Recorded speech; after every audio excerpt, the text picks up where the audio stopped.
Et salut YouTube, bienvenue dans cette vidéo dédiée aux Figes 2026. Nous n'avons pas pu participer l'année dernière pour cause d'un petit truc qui braille, mais cette année on a fait nos bagages. Nous sommes partis 4 jours à Cannes pour participer à la Grande Messe, le plus grand événement annuel français sans doute consacré aux jeux de société. Je suis assez mitigé sur cette édition, mais je reviendrai peut-être en conclusion. Je vais pour l'instant évacuer la question donc des As d'or, puisque durant cette cérémonie, chaque année, sont revenus les As d'or, l'équivalent des Oscars ou des Césars pour les jeux de société. Il se trouve que je me sens de plus en plus étranger de ce prix, ça me concerne, enfin, ça me parle de moins en moins pour des raisons évidentes qui sont que les choix, les critères de sélection sont de plus en plus restrictifs et mettent de côté beaucoup de choses. La sélection de cette année ne m'a pas emballé, vous l'avez compris. C'est pour dire, c'est les jeux enfants qui potentiellement m'ont plu le plus. La catégorie notamment expert, pour moi ça ne va pas du tout. Mais il faudrait en faire une vidéo dédiée. Donc bon, j'ai rien contre les jeux qui ont été nommés ou gagnés, mais pour moi il y avait autre chose. Il y avait autre chose à faire voir cette année, comme très souvent d'ailleurs. Voici pour mes avis sur les As d'or. Tout de suite, nous allons donc parler de notre Fige à nous, de ce qu'on a trouvé. Le Fige, c'est pour ceux qui éventuellement ne seraient pas du tout, des centaines de stands, des centaines de jeux à tester gratuitement avec des gens qui sont là et on les remercie pour nous expliquer. Ils passent leur journée à expliquer les règles dans un brouhaha, il faut le dire, assez complet. Je vous encourage, si vous le pouvez, à venir le jeudi et le vendredi avec le pass VIP, bon, un peu plus cher que le prix à la journée, mais c'est quand même beaucoup plus agréable quand il y a moins de monde. Vous pouvez également jouer à plus de jeux, vous allez croiser des confrères qui sont là pour faire le taf, vous allez croiser des dizaines de milliers de personnes, je ne sais pas combien exactement il y a de gens durant ce week-end, mais on peut voir énormément de monde, notamment beaucoup de femmes, beaucoup d'hommes, beaucoup de personnes âgées, beaucoup d'enfants. C'est très varié et ça c'est un gage de bonne santé de notre loisir et donc c'est une bonne nouvelle. Allez, sans plus tarder, on passe à la première journée donc de jeu. Le jeudi, c'est parti. Nous commençons notre journée par le jeu The Gang, un jeu pas récent puisqu'il est sorti en 2024, mais que nous n'avions jamais pu tester avant. Le pitch est simple, vous allez jouer au poker dans sa version américaine, Texas Hold'em, mais avec un petit twist. Vous êtes en coopération, c'est-à-dire que le but c'est pas de gagner la manche, mais de faire en sorte que les joueurs se décident ensemble sans parler pour savoir qui a la plus petite main et qui a la plus grosse main. Donc vous allez devoir indiquer à vos partenaires grâce à des petits jetons 1, 2, 3 étoiles si vous pensez avoir la plus grosse main ou la plus petite main servie. Puis nous allons mettre 3 cartes sur le board et on va refaire les petits jetons, une autre carte et à chaque fois on va devoir essayer de se mettre d'accord sur qui a la plus grosse, qui a la plus petite. On révèle les cartes à la fin et on regarde si on a gagné. On s'est bien amusé et ça a été une bonne entrée en matière pour notre Fige. Nous avons fait ensuite Lutz, un jeu de pli assez simple, mais qui là aussi a une petite twist, parce qu'il faut bien faire évidemment quelque chose de nouveau, c'est que vous allez jouer avec vos cartes à l'envers, donc vous ne voyez que vos couleurs, donc les piques, les carreaux, etc. ont été remplacés par des vraies couleurs, rouge, bleu, jaune, dans le jeu, et donc vous allez devoir parier uniquement en voyant les numéros des autres joueurs en face de vous et vos couleurs à vous, le dos de vos cartes, le nombre de plis que vous allez faire, et en fonction, vous allez marquer des points, vos adversaires vont marquer des points. C'est plutôt sympa pour ceux qui aiment les jeux de plis.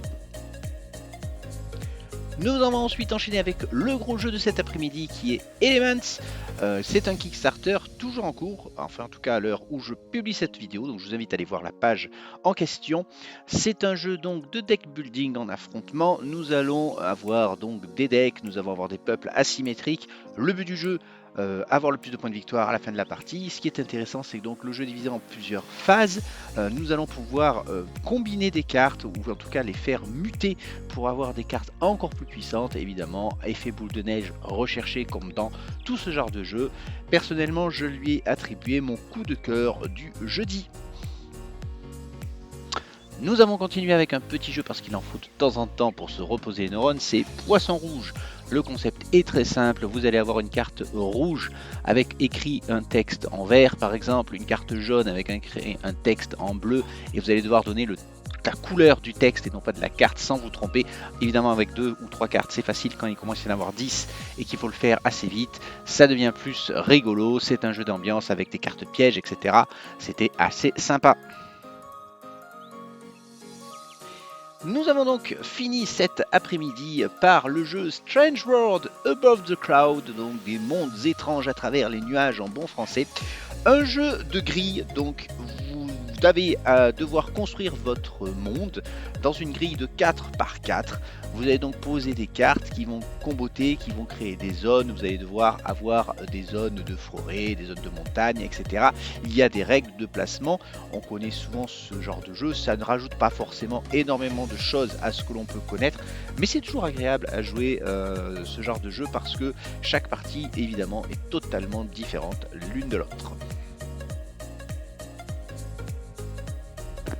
On commence la journée de vendredi avec un jeu de placement de pyramides. Et oui, on joue avec des pyramides égyptiennes. C'est très original puisqu'il va falloir donc placer ces pyramides pour pouvoir déclencher les pouvoirs de nos créatures. Évidemment, nous jouons tous avec la grille en face de nous, c'est-à-dire que même si les deux pyramides par exemple doivent être en haut, le haut n'est pas le même pour tous les joueurs. Nous allons donc nous embêter, nous empêcher de déclencher nos pouvoirs. Il y a un système de points de victoire. C'était assez original et assez sympathique. Nous continuons avec un jeu un petit peu à la citadelle. Vous avez des cartes avec des rôles de 1 à 12. Il va falloir se placer sur 3 lieux. Les points de score vont être différents en fonction des lieux. Évidemment, toutes ces jolies cartes et créatures ont des pouvoirs différents qui vont vous virer, vous déplacer, etc. Tout le monde emmerde tout le monde. C'est très bien pour se faire des amis ou pour en perdre, mais pas très original, il faut bien l'avouer. Un petit jeu maintenant, sucré-salé, c'est un codename revisité, vous avez une grille de mots, vous devez en faire deviner un, mais attention, pour ça vous allez tirer une carte sur laquelle il va y avoir écrit par exemple petit ou grand, vous allez devoir indiquer si votre mot correspond plutôt à petit, plutôt à grand, vous allez avoir plutôt par exemple ordinateur ou machine à écrire, bref des concepts comme ça. Vous avez 4 cartes, au bout de 4 cartes, les joueurs doivent avoir éliminé tous les autres mots, sauf évidemment le bon. Nous passons maintenant à la colère de la montagne de feu. Aïe aïe aïe, un jeu avec des dinosaures, c'est toujours bien les dinosaures. C'est donc un jeu de placement d'ouvriers. Nous allons avoir des petits bonhommes de Cro-Magnon que nous allons devoir placer sur des cases. Nous allons devoir essayer d'avoir la majorité sur une zone de jungle ou une zone de prairie par exemple. Chaque zone où nous sommes majoritaires quand le volcan est rempli d'adorateurs va nous faire scorer autant de points. Mais le twist, c'est que nous allons pouvoir acheter des dinosaures qui ont des pouvoirs, se déplacer, se téléporter, et puis le T-Rex va pouvoir manger les autres. Bref, nous allons combattre nos ennemis, c'est toujours sympathique et ça peut bien marcher avec des enfants. Nous jouons ensuite à un prototype, mais qui est en financement participatif, qui va sortir dans pas longtemps, qui est Rolling Seas. Donc c'est un jeu de pirates, de cases à cocher, qui va donc nous permettre d'explorer les mers. Nous allons avoir donc des tempêtes, des monstres à affronter, des aventures à vivre. Chacun va faire son petit trajet, comme dans tous ces jeux. Vous partez avec exactement les mêmes cartes et vous arrivez à la fin avec une map qui est totalement différente des autres joueurs. C'est pour ma part mon coup de cœur de cette journée du vendredi. Un super jeu, qui aime super bien les jeux à cocher. Nous enchaînons ensuite avec Ultimédiation, un jeu très coopératif. Dixit, l'auteur qui était là, qui nous a expliqué le jeu. Le monde est malheureusement en guerre, oui je sais, c'est d'actualité, sauf que là c'est passé au stade thermonucléaire, la planète est franchement dans un sale état, mais grâce aux extraterrestres nous allons pouvoir avoir une chance de faire la paix. C'est un jeu où on ne doit pas battre ses adversaires, on ne doit pas détruire les méchants, on doit simplement ramener la paix, sauver des gens. On va donc jouer les extraterrestres qui ont des rôles, qui vont pouvoir téléporter les gens pour les sauver, qui vont pouvoir remonter le temps pour empêcher les têtes nucléaires de tomber. S'il y a trop d'impact nucléaire, on a perdu. Si on a perdu trop de gens, on a perdu. C'est donc un jeu coopératif, c'était bien sympathique.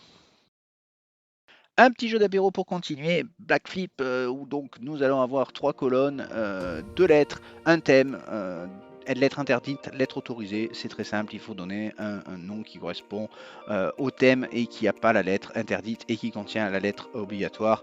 C'est tout con, on s'amuse bien, bref, un jeu d'apéro quoi. Nous finissons notre après-midi venu vendredi avec un très vieux jeu qui est en réédition, c'est Dominion. Donc Dominion, vous allez devoir récupérer des cartes, gagner des points de victoire. C'est un jeu à combo, il va falloir évidemment connaître les cartes pour les acheter dans le bon ordre, pour faire les bonnes choses.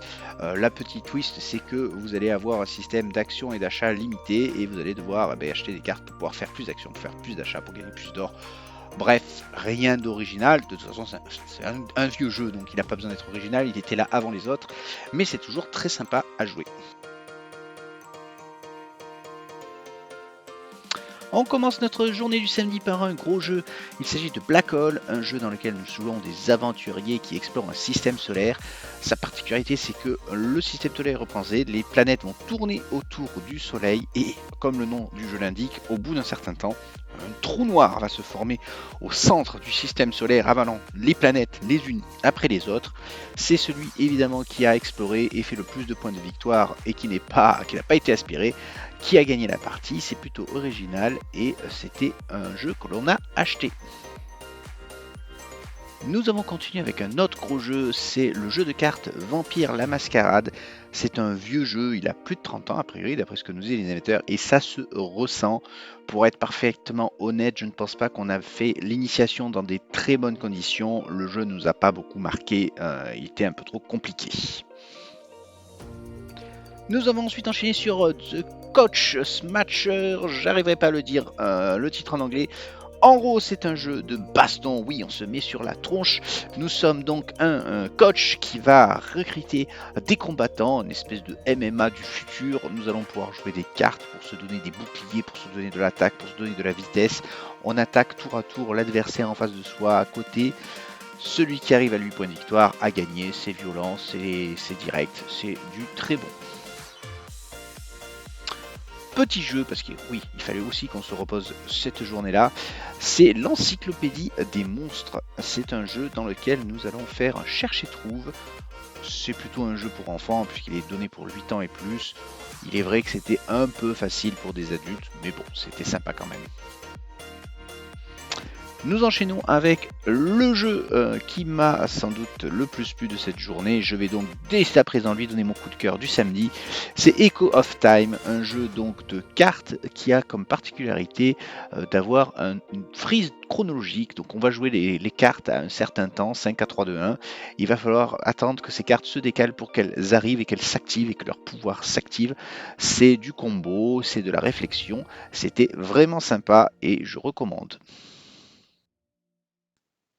Nous enchaînons avec Transorient Express, un jeu de cartes et de combos dans lequel nous allons devoir construire des gares. Les cartes sont magnifiques, le matériel est vraiment très beau.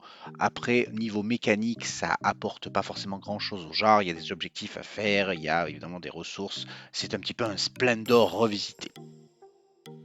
Nous avons fini notre journée avec un petit jeu d'apéro, Waypad Out, un jeu dans lequel nous avons un mot à faire découvrir. Nous avons le droit de mettre 5 indices qui correspondent à ce mot, mais attention, les autres joueurs sont des traîtres, ils vont lancer les dés et effacer de 1 à 3 indices. Ça se joue facilement, c'est pour la famille, jeu d'apéro, c'est plutôt cool. On débute notre dernière journée au Fige le dimanche matin avec l'excellent Moon Colony Blues Bass, mon coup de cœur de cette journée, un jeu dans lequel donc vous allez devoir construire votre colonie sur la Lune. Mais attention, là où tout le jeu est intéressant, là où tout le jeu est original, c'est que vous allez forcément perdre au bout d'un moment contre le jeu lui-même et vous allez devoir déconstruire votre colonie également et il va falloir planifier non seulement votre construction mais votre déconstruction. Le premier joueur qui n'a plus rien devant lui met fin à la partie, les autres comptent ce qu'il leur reste, celui qui a le plus d'habitants gagne. Je me suis régalé, vraiment un très bon jeu. Nous avons enchaîné ensuite avec Journey, un petit jeu encore en phase de construction, certaines illustrations n'étaient pas terminées. C'est un jeu de combo, on aligne des cartes à droite, à gauche, on compte des points, rien de bien révolutionnaire, c'était sympathique mais sans plus. Nous avons ensuite joué à Vroom, un jeu de petites voitures. Et oui, incroyable, nous allons au Fige et nous jouons comme des enfants avec des petites voitures. Sauf que là, il y a un speech tout Tout le jeu consiste à avoir des cartes vitesse face cachée. Nous allons donc savoir notre vitesse, mais pas celle des autres joueurs. La vitesse va de 1 à 7. Nous allons donc pousser avec notre doigt la voiture dans la distance qui nous semble le plus compatible avec notre vitesse. Au bout de 5 cartes, les voitures doivent avoir, au moins une voiture doit avoir traversé la ligne d'arrivée. On compare donc les positions des voitures et nous devons évidemment être dans l'ordre. Celui qui est dernier doit avoir le moins de vitesse quand on cumule ces vitesses, ces cartes de vitesse, et le premier doit avoir la plus grande vitesse. Évidemment, au fur et à mesure, on rajoute des obstacles, on rajoute des petits éléments. C'est vraiment très très rigolo. Franchement, à faire avec des enfants, c'est super top. Et enfin, on clôture notre fiche avec un petit jeu qui s'appelle Carbone, dans lequel nous allons devoir construire nos villes en essayant de polluer le moins possible, parce que si l'on pollue trop, eh bien nous allons tous perdre la partie. Donc on se regarde un petit peu dans le blanc de l'œil en disant mais qu'est-ce que tu es en train de faire avec tes cartes qui polluent? Oui, mais moi j'ai quand même besoin de me développer, de faire mes objectifs. Nous avons un leader caché, il y a un jeu, c'est un jeu bourré d'humour avec des jeux de mots sur toutes les cartes. Vraiment, c'était sympa et je referai bien une petite partie. Et voilà, c'est déjà la fin. Une vingtaine de jeux donc à notre actif pour cette année. Un beau fiche, une belle édition. Je disais en introduction néanmoins que c'était en demi-teinte parce que j'ai ressenti peut-être un manque de nouveautés, beaucoup d'anciens jeux qui reviennent, de stands que l'on voit année après année. Pourtant, il y a a priori plus de 1000 jeux qui sortent chaque année. C'est assez étonnant de voir que le fiche ne se renouvelle pas assez. Je pense que ça a aussi un rapport avec le fait que beaucoup de gros jeux ne viennent plus.